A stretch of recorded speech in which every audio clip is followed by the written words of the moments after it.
My name is Sophia. I'm 29 years old and I got married last Saturday in what was supposed to be the happiest day of my life. The kind of day you look back on when your hair turns gray, surrounded by the people who watched you grow up. We had chosen a stunningly rustic vineyard estate in Napa Valley, saying our vows under the shade of ancient sprawling oak trees. For the most part, it was a magical day alongside Ethan, the man I love. But there was one detail that shattered my heart every time I looked toward the front row. Those wooden Chiavari chairs adorned with white peonies and reserved for the people I loved most were completely empty. In America, we're taught that family is everything, blood is thicker than water. They repeat from the time you're a little girl. Yet, here comes the part that still makes my stomach turn. Not a single member of my immediate family showed up to my wedding. Not my parents, not my younger sister Audrey, not even my childhood best friend Liam, someone I had considered a brother since we were 5 years old. Where was everyone? They were at my sister's engagement party. Yes, you heard that right. My sister Audrey threw her spectacular engagement bash on the exact same day as my wedding despite knowing my date for 8 months. And my family, without a second of hesitation, chose her. They didn't even try to hide it. The invitations for her event were sent out 2 months before my wedding. They were pretentious, heavy cardstock monstrosities that screamed for attention, gold foil letterpress, custom wax seals, and professional photos of her and her fiancé kissing on a luxury Los Angeles rooftop at sunset. Meanwhile, when I sent out my modest, elegant invitations for the vineyard, the only response I got were short, awkward text messages. My mother texted, "We'll have to see if we can juggle everything, sweetie." My father didn't even bother to use words. 3 days later, he simply sent a thumbs-up emoji. I tried to convince myself I was overthinking it. Audrey had always been the favorite, the apple of my parents' eyes, the golden child who could do no wrong. She got the master bedroom when we were growing up. They bought her a brand new Lexus when she turned 16. And she always monopolized the undivided attention of our entire household. I was used to living in her shadow playing second fiddle, but I naively thought my wedding would be different. I thought that for just one day in my life I would be the priority. 2 weeks before the big day, I called my mother to finally get a hard RSVP. There was a long, heavy silence on the other end of the line before she sighed. "Sophia, about the wedding, your sister's engagement party is the same day. It's going to be impossible for us to attend both." At first, I let out a nervous laugh, thinking it was a sick joke, but her tone of voice made my blood run cold. She wasn't joking. "So you're not coming?" I asked, hating how my voice cracked, betraying my vulnerability. "It's just that her future husband's family is flying in from all over the country. It's a crucial networking opportunity for us all to meet," she justified as if rubbing elbows with wealthy future in-laws was a valid excuse to skip her own daughter's wedding. "Mom, it's my wedding," I pleaded. "My only wedding," she sighed again. This time with that familiar condescension she reserved for whenever she deemed me irrational. "You'll understand when you have your own children, Sophia. We simply can't be in 2 places at once." I hung up the phone without saying goodbye. My hands were shaking so badly I almost dropped my phone on the floor. I didn't tell Ethan immediately. I didn't want to extinguish the excitement shining in his eyes as he finalized the catering details. But the following days were a slow drip of humiliations. One by one, aunts, uncles, and cousins sent empty excuses. Then came the final nail in the coffin. The night before the wedding, Liam, my confidant, my supposed best friend, called me. "I am so incredibly sorry, Sophia, but Audrey's party is a massive industry event. Half the Silicon Valley elite will be there. I can't afford to miss the connections." He traded me for a handful of superficial networking contacts. When my wedding day finally arrived, I walked down the aisle with a perfectly painted smile on my face. That rigid practice smile you wear when your world is falling apart, but you refuse to let anyone see the cracks. Ethan was there waiting for me, looking at me with absolute devotion. Our true friends filled the estate with warmth, roaring laughter, and genuine love. I did everything in my power to focus on them, to absorb that happiness, but every time my eyes instinctively sought the approval of my bloodline in those empty chairs, I felt a dull, deep ache in my chest. The ceremony went off without a hitch, and for a few wonderful hours, I managed to forget the pain. It wasn't until the reception, right as we were about to cut our tiered buttercream cake, that the cold, cruel reality struck me again. Before I continue with what happened that night, I would love to know a little about those of you listening to this story. Please leave a comment telling me what city or state you are tuning in from. My phone resting on the sweetheart table next to my glass of champagne suddenly lit up. It was a text from my mother, "We need to talk right now." Before my brain could even process those words, the screen started flooding with notifications, call after call, 52 missed calls in less than an hour. My hand froze around the cake knife. The laughter and the jazz band around me faded into a muffled hum. Ethan immediately noticed the shift in my demeanor. He leaned in and whispered in my ear, "What's wrong, my love?" I didn't answer right away. I just stared at the glowing screen, my heart beating at 1,000 miles an hour, wondering what could possibly be so terribly urgent that my mother, the woman who couldn't be bothered to show up to my wedding, was suddenly desperate to track me down. Then the phone vibrated again. This time it was a text from Maya, my cousin. She was the only person in my entire extended family who occasionally leaked the truth to me when the others tried to keep me in the dark. Her message read, "You are not going to believe the circus happening here in Los Angeles. Call me as soon as you can, but please don't tell anyone I told you." That single line was enough to make my pulse race. I didn't text her back immediately. I knew that if I did, I might drag her into the eye of the hurricane that was forming. But a knot in my stomach warned me this had everything to do with Audrey's ostentatious party. I slipped the phone into the pocket of my bridal gown, swallowing hard and refusing to let them ruin our moment. I barely heard the DJ when he called us to the floor for our first dance as husband and wife. I wrapped my arms around Ethan, letting myself be carried by the music under the warm string lights of the vineyard. Yet my mind was miles away. All I could picture were my parents, my sister, and my supposed best friend, all gathered on some luxury rooftop overlooking the Los Angeles skyline, sipping expensive champagne and smiling for the cameras, while I celebrated the most important milestone of my life without them. As soon as the song ended, I excused myself, claiming I needed to touch up my makeup, and stepped out onto the outdoor patio. The crisp, cool autumn air hit my face. The music from the reception sounded muffled behind me, blending with the chirping of the crickets. I took a deep breath and dialed Maya's number. She picked up on the first ring. "Sophia, they are talking about you," she blurted out in a rushed, hushed whisper, sounding like she was hiding in a bathroom stall. "They are telling everyone that you purposely scheduled your wedding today to selfishly compete with Audrey's big day. Your mom is going around saying you did it maliciously to steal her spotlight." I was stunned. "What? That's insane." I sent out my save the dates months before she even got the ring, I replied, feeling the blood boil in my veins. "I know," Maya said quickly, "but they are rewriting history. Brace yourself because your dad has been cornering the groom's family, who are old money billionaires, telling them that you've estranged yourself from the family. He's saying you're deeply unstable, difficult to deal with, and that's why it's totally understandable that no one went to your wedding." My mouth went dry. They were turning me into the villain of my own story while I was in my wedding dress. "That's not all," my cousin continued, her tone dropping an octave. "Liam is here parading around the VIP sections playing the victim. He's telling people he couldn't be in your bridal party because you acted like a complete psycho over the guest list. He's spinning it so it looks like you banned him from coming." For a moment, I lost the ability to speak. Liam, the boy I shared every stage of my life with, standing at my sister's flashy party, dragging my name through the mud in front of Los Angeles strangers just to fit into Audrey's elite circle. Maya hesitated for a second before delivering the final blow. "And regarding your mother, well, apparently there has been a massive disaster with the catering. They completely ran out of the raw bar. No oysters, no lobster, no caviar. And she apparently needs you to use your restaurant industry contacts to fix the mess for Audrey tonight. That's why she's been blowing up your phone like a maniac." The sheer audacity of the situation hit me like a physical slap. They had the nerve to boycott my wedding, defame me to hundreds of high society guests to protect their own pathetic social image. And now, in the middle of my own wedding reception, they expected me to drop everything to act as my sister's personal assistant. I wanted to smash the phone against the brick wall, run back inside, hold Ethan tight, and pretend I never heard any of this.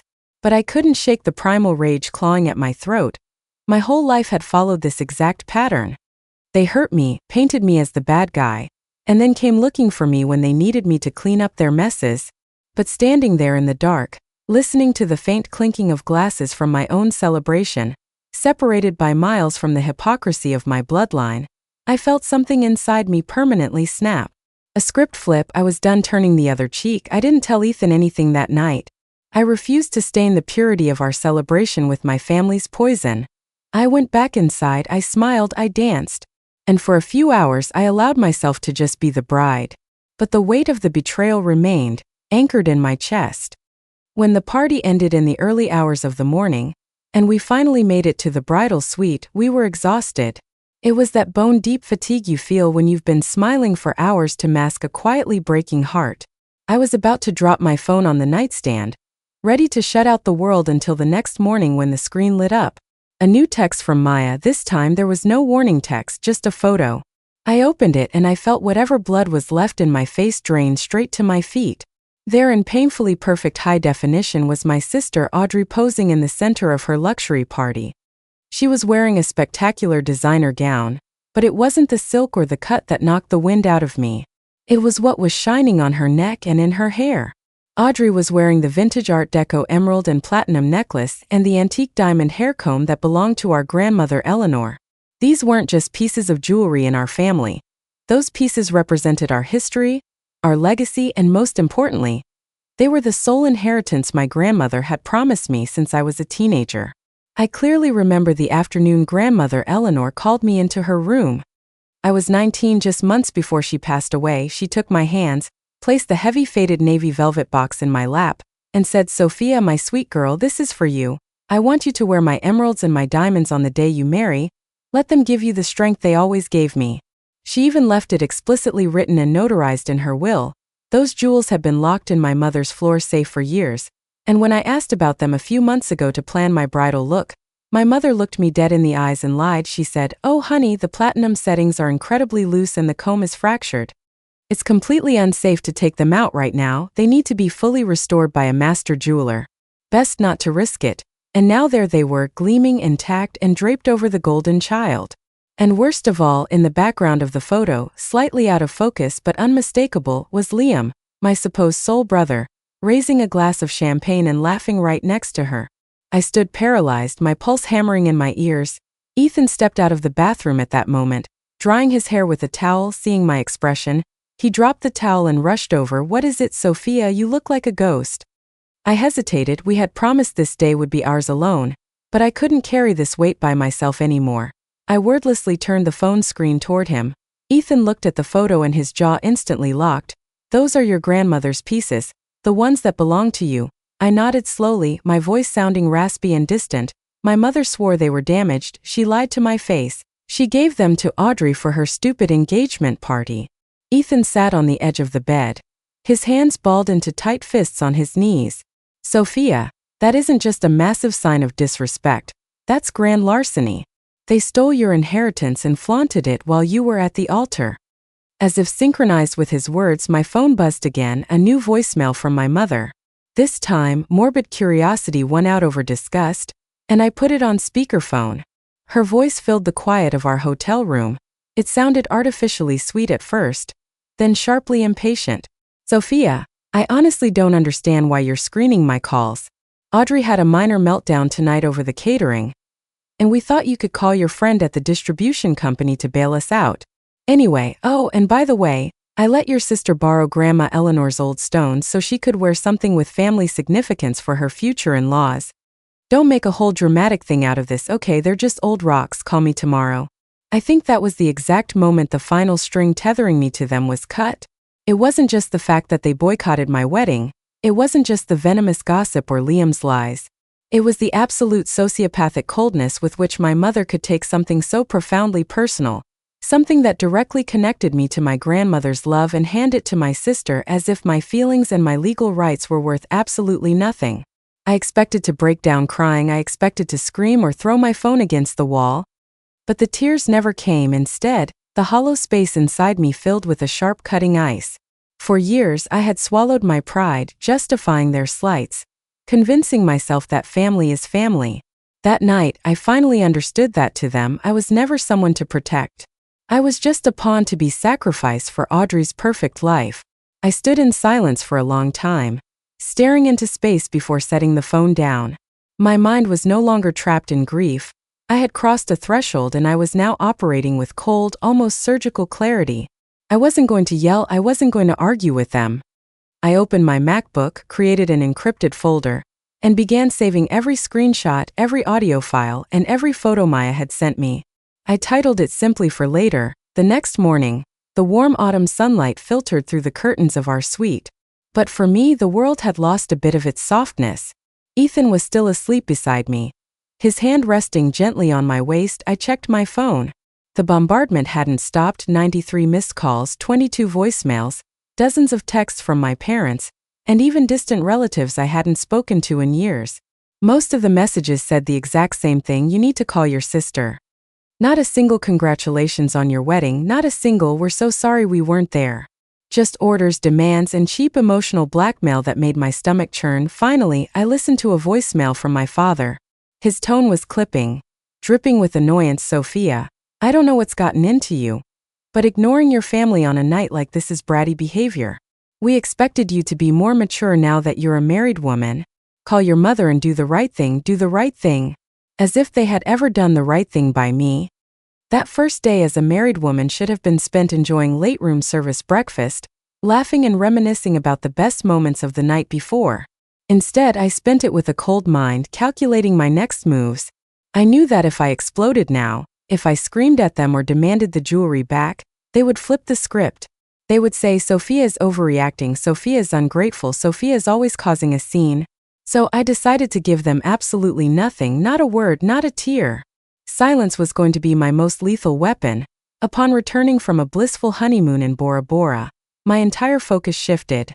Instead of drowning in the feeling of being an orphan with living parents, I poured all my energy into what I could control. My marriage, my career, and the empire Ethan and I were building, finally free from the shadow of my family's constant disapproval. The first major change happened at work. Until then, I had been a mid-level project manager at a multinational tech firm. I was good, respected, but never loud enough to grab the attention of upper management. That ended. I started spearheading aggressive campaigns, closed massive international accounts no one else wanted to touch, and in less than a year, I was promoted to VP of Sales for the North American division. With the new title came a massive salary bump. Ethan and I began investing aggressively. We bought a spectacular penthouse in Bel Air with skyline views, and acquired a couple of luxury rental properties in Vail. Suddenly, our social circle expanded. We began hosting elegant dinners, joining charity boards, and attending exclusive gallery openings. We began rubbing elbows with the actual Los Angeles elite, and the ultimate irony was that this was the exact tier of society that my family, especially Audrey and the traitor Liam, were desperately trying to claw their way into by faking wealth they didn't have. We, on the other hand, were welcomed in on our own merit. Throughout all this time, Maya and I kept in secret contact. She fed me little updates. She told me how the planning for Audrey's wedding was turning into a megalomaniacal circus. How my parents complained bitterly to anyone who would listen about how distant and ungrateful I had become. And how Liam strutted around their family dinners like he was the son they never had. I never took the bait. Their drama no longer had any oxygen from me. But in the shadows, I was moving my chess pieces. I hired Sterling, one of the most ruthless and discreet estate and probate litigators in Los Angeles. Not to sue them just yet, only to review grandmother Eleanor's will, the estate inventory, and every piece of evidence I had hoarded. The definitive turning point came on a Tuesday afternoon, 18 months after my wedding. I was in my glass-walled office overlooking the city reviewing contracts when an email from Maya popped into my inbox. The subject line was brief: I think you need to see this. Attached was a PDF file. They were high-resolution scans of the estate inventory from my grandmother's probate files, the documents signed by a judge. The emerald necklace and the diamond comb were listed there, described in painstaking detail, and my name was clearly listed as the sole legal beneficiary. But I already knew that. What made my heart skip a beat was the document at the very end.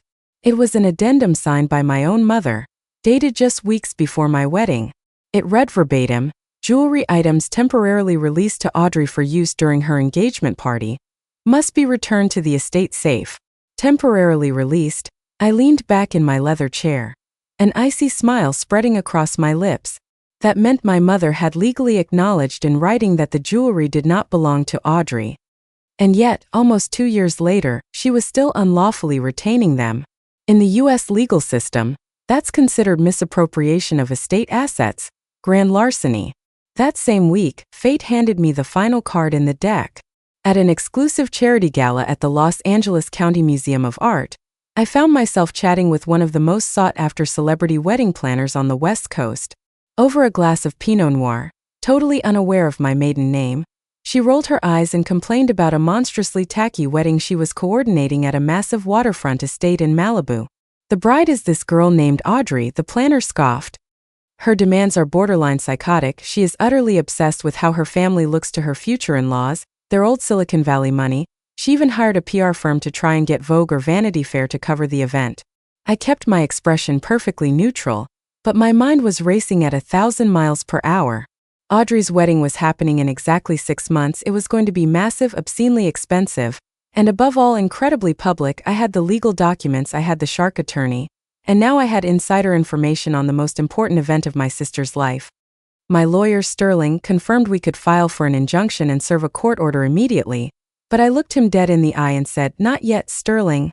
Timing is everything. We are going to wait for the day it will hurt them the most." The day of Audrey's wedding dawned radiantly bright. A warm, perfect Malibu summer Saturday with that golden hazy light that high-end photographers kill for.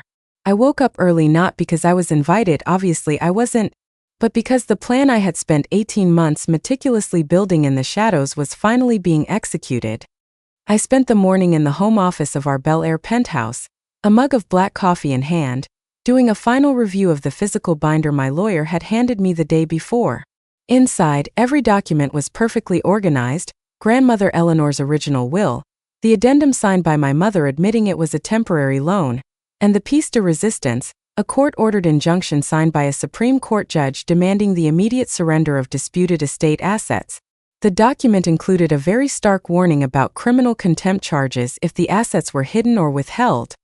The element of surprise was the entire point. Sterling, impeccably dressed in a custom Tom Ford suit, had precise instructions to arrive at the Malibu estate at exactly 3:15 p.m.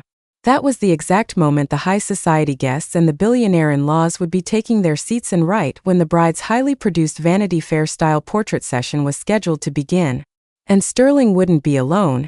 He was legally required to be accompanied by a county sheriff's deputy to enforce the asset seizure. But the legal route was only one prong of my attack. Over the previous weeks, I had cultivated a discreet friendship with an influential society columnist for a major lifestyle magazine. She was famous for covering the elite, but she had a bloodhound's nose for unearthing the dirty laundry beneath the glamour. I didn't tell her the whole story. I just fed her enough breadcrumbs to ignite her journalistic curiosity. I tipped her off that the historical jewelry the bride was going to flaunt that day was actually the center of a vicious impending legal battle. She did her own digging, pulled the public court filings, and promised me she'd have the article locked and loaded. If anything blew up in Malibu, she would hit the publish button. At 3:17 p.m., my phone buzzed on the glass table. It was a text from Sterling. It simply reads, "Served. And just an FYI, your sister is not taking it well." I poured myself a glass of Cabernet, sat on the plush sofa next to Ethan, and waited. Barely a few minutes later, Maya started live texting me the play-by-play via iMessage, typing frantically from the bridesmaid suite. Apparently, the arrival of my lawyer, flanked by a uniformed sheriff's deputy, had caused an absolute earthquake among the estate staff. The celebrity wedding planner, upon reading the court injunction, went pale and pulled Audrey out of the portrait session immediately. My mother tried to smooth it over, forcing a nervous, waspy smile and telling the officers it was all just a silly family misunderstanding. But when Sterling produced the document bearing her own signature, and dropped the phrase felony misappropriation of assets, the wedding planner drew a hard line. She reminded my family that allowing stolen or legally disputed assets to be showcased on the premises opened her company up to massive civil liability, which meant in non-negotiable terms that Audrey could not take a single step down the aisle wearing my emeralds and my diamonds. Maya's text came in like machine gunfire. "Sophia, it is a complete bloodbath. Audrey is screaming at your dad, throwing a literal tantrum in the bridal suite. Liam tried to calm her down and she threw a makeup brush right at his face. Oh my God, the sheriff is demanding the pieces. They are physically unclasping them from her neck right now." And then the text that made me lean back with a profound bone-deep sense of justice. The photographer just canceled the jewelry editorial shots. Audrey has completely ruined her makeup from sobbing, and the groom's parents are standing in the hallway demanding to know what the hell this ghetto scandal is about. I didn't post anything on social media, I didn't gloat. I simply sat back and let the venom they had brewed themselves swallow them whole. By 6 p.m., the first rumors were already spreading like wildfire through the exclusive group chats of Los Angeles and Malibu. Blurry photos started leaking of a bride looking tense, her neck bare, sporting a hastily pinned-up hairstyle with no accessories.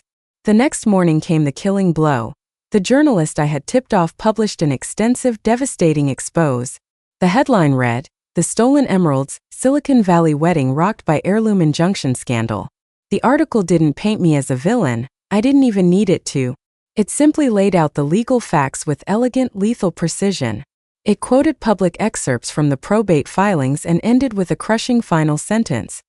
The priceless antique jewels have finally been legally repossessed by the granddaughter they were rightfully bequeathed to. And it was true. The emerald necklace and the diamond comb were now resting safely inside their faded navy velvet box on my office desk, exactly where they always belonged. The second the article dropped, my phone started ringing. It was my parents calling back to back, but I didn't answer because this time the silence was mine to grant. The fallout was much faster and more severe than I ever could have imagined. By the end of that week, the story had been picked up by a few other digital media outlets. It wasn't a national front-page scandal, but it was more than enough to scorch the earth in the specific social circles my parents worshipped. The Beverly Hills crowd that used to kiss them at charity galas suddenly had prior engagements. Invitations to summer cocktail parties dried up entirely, but the true devastation came from Audrey's new in-laws. Those stuffy Silicon Valley billionaires who thought they were marrying into respectable society were incensed.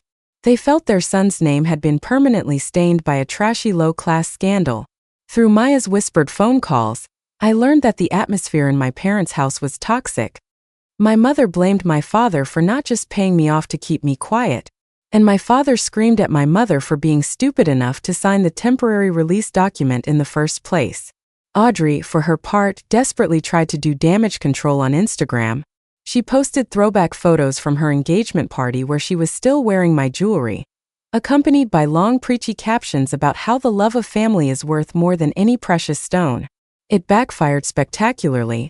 Her comments section was flooded with uncomfortable questions from her own wealthy followers. Some people even tagged me applauding that justice had been served. Audrey had to turn her comments off and make her account private within 2 days.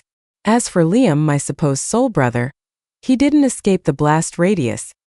He had been Audrey's loudest defender after ditching my wedding, but when the court filings were made public in the article, he was exposed as a liar. Our childhood friend group put the pieces together, realized Liam had fabricated the drama about my guest list to cover for his own social climbing, and they iced him out completely. Months later, I bumped into him by pure chance at a gallery opening in West Hollywood.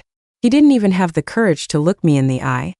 He just dropped his gaze, turned on his heel and walked away. I never spoke a single word to my parents again.